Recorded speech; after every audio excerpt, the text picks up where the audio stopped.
It's the video you've all been waiting for, my top 3 recommendation for the best chess gambits for you. But before we even do that, I just want to say thank you from the very bottom of my heart to the very top to all my viewers, to all my subscribers for all the support I've been given since the creation of this channel. 6 months ago, we had 0 subscribers, and today we have over 100 subscribers. In fact, at the creation of this video, we had 111 subscribers at the time. Now, from the very first video that I created, it was absolutely garbage. We had 0 camera, terrible mic, and an even worse video editing software, to the videos I'm creating nowadays, in which I have a great mic, in which I had a great camera, and a great video editing software. I mean, check out the video in which I recommend the best chess website for you guys. There's literally almost an edit every 10 seconds. And going forwards into the future, I'll be continue to update and increase the quality of my videos. I hope you guys all enjoyed my videos. So let's get straight into this one.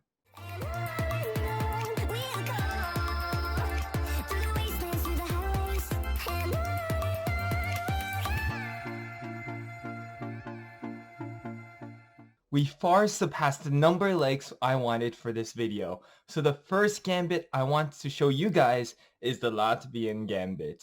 So the Latvian Gambit occurs after pawn e4, pawn e5, knight f3, and black responds with pawn to f5.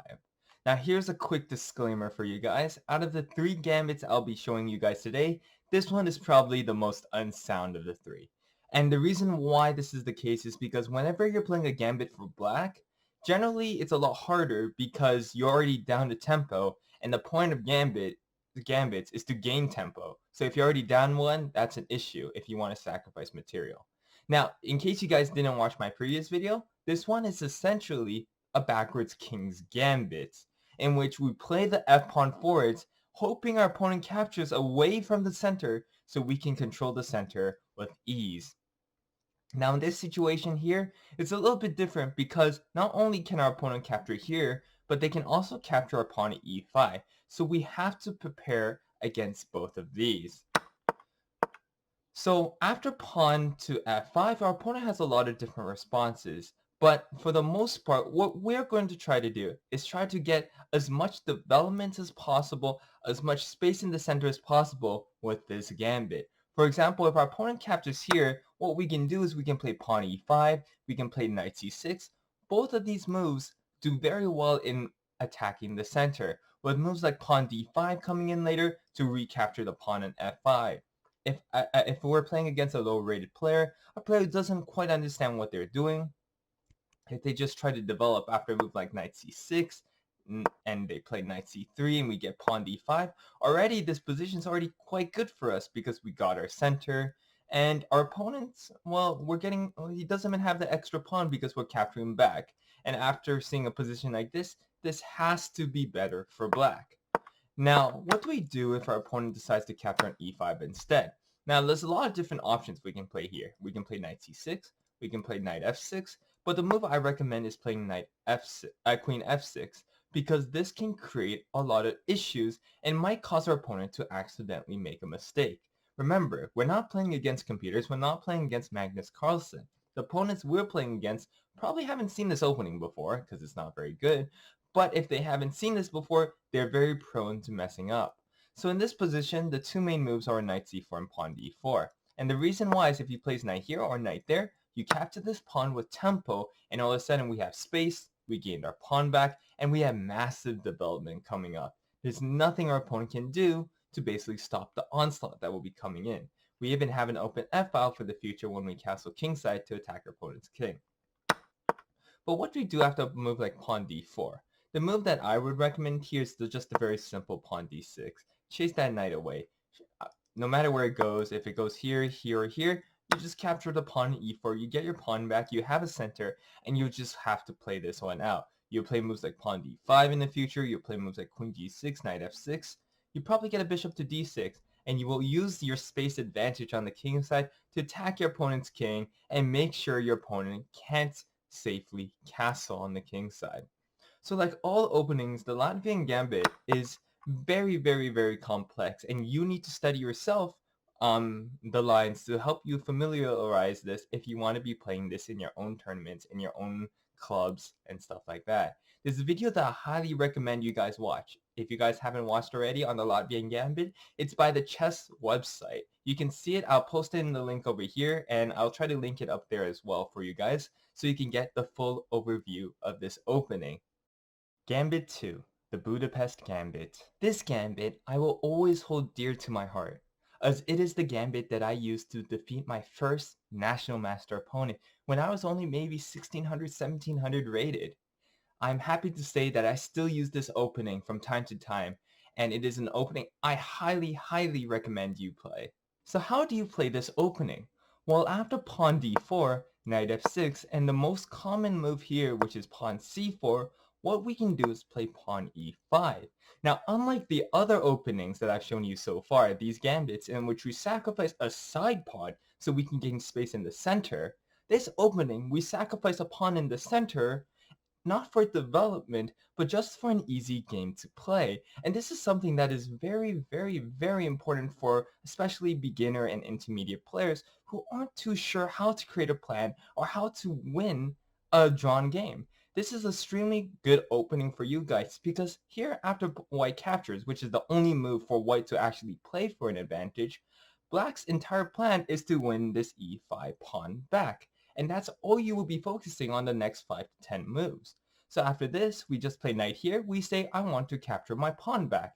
Now here our opponent can play pawn f4, but that's actually not very good for our opponent because we can play moves like pawn d6, and our opponent will have very weak dark squares. In fact, in this position, if our opponent plays pawn f4, we have bishop c5, and now this knight f2 move is basically impossible to stop. They have to play pawn e3, but that allows us to get our pawn back, and allows us to get the bishop on f1. So instead, after this, our opponent usually plays either one of two moves, knight f3 or bishop f4, with bishop f4 being the main line. And guess what we're going to do now? We're just going to play knight knight c6, to try to gain the pawn back. It's not very hard.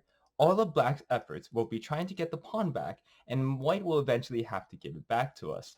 After knight f3, we play bishop check. After knight blocks, we play queen e7, saying again, I want my pawn back.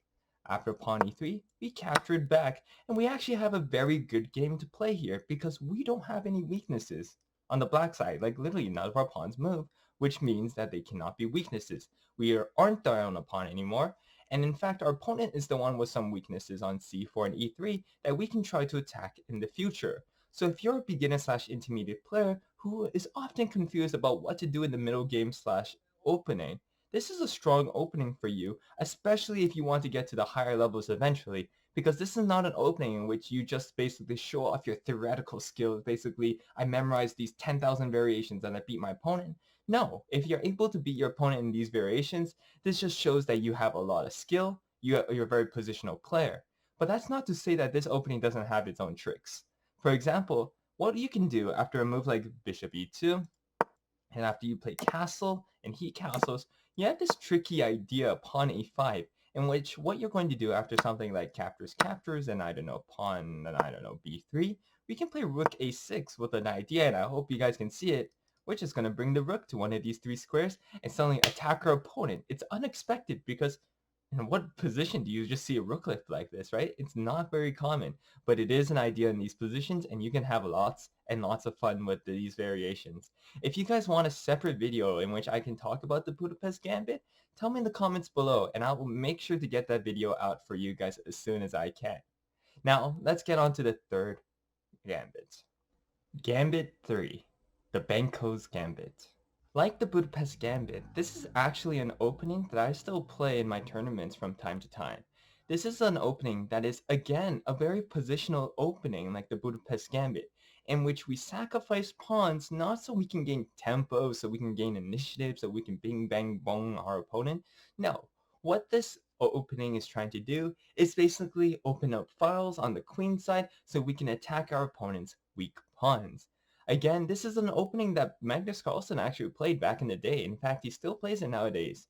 And it's an opening in which you can basically gain advantage from the very beginning if your opponent hasn't seen this before. And it's not a very common opening, so you can expect that all the way until you're maybe like a FIDE master. So let's get straight into the opening. So here, white plays pawn d4 again, and after knight e6, our opponent can play pawn c4 again. But instead of playing pawn e5, which is the Budapest Gambit, pawn e6, which is like the Nimzovich, or even just pawn d5, which is just a normal queen's pawn opening, we're going to play pawn c5, and after they push, because if they capture, it's actually better for black because you traded off a center pawn for a side pawn.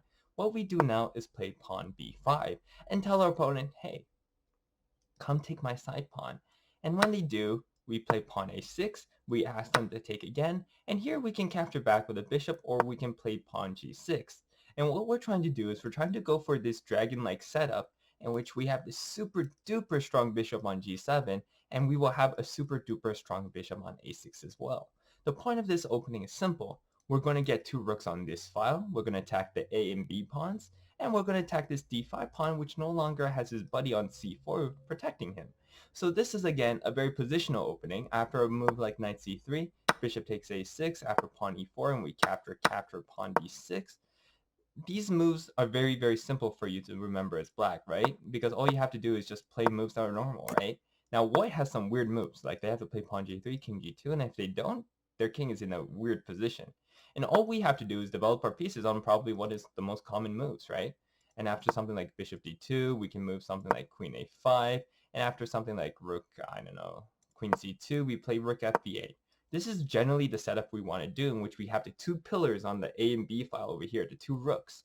And all we're going to do is pressure these two pawns and not let him push them forwards. And it is actually in these positions that black is the one who has the initiative, who is the one pushing for white to make a mistake, right? Because this is hanging, and if this hangs, and if these two pawns are hanging, his king is not in the best situation, and all our pieces are working together. And this is what I can never stress enough at the beginner/intermediate level, and even if you're advanced, right? Make sure your pieces are actually working together with a congruent plan.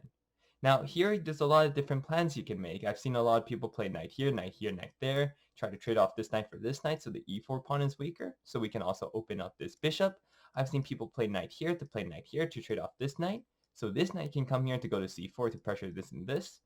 And there are a lot of different plans. Like you can play queen b5, you can play rook b6, you can try to double up on the b file. The world is your oyster. You can do whatever you want in this opening. And the thing is, all the ideas that I just told you, you don't have to play in any specific order in order to gain a good advantage. I've played this opening many different times with many different variations. And it's all about learning how to play positionally. And for you guys, that is what I think is the most important thing to get you guys to that next level you guys want to get to in order to become a great chess player. I seriously hope you guys enjoyed this chess video. If you guys did, make sure to hit that subscribe button for more chess videos like it. Also, if you haven't watched my top 3 recommendation of chess gambits for white, check out that video over there.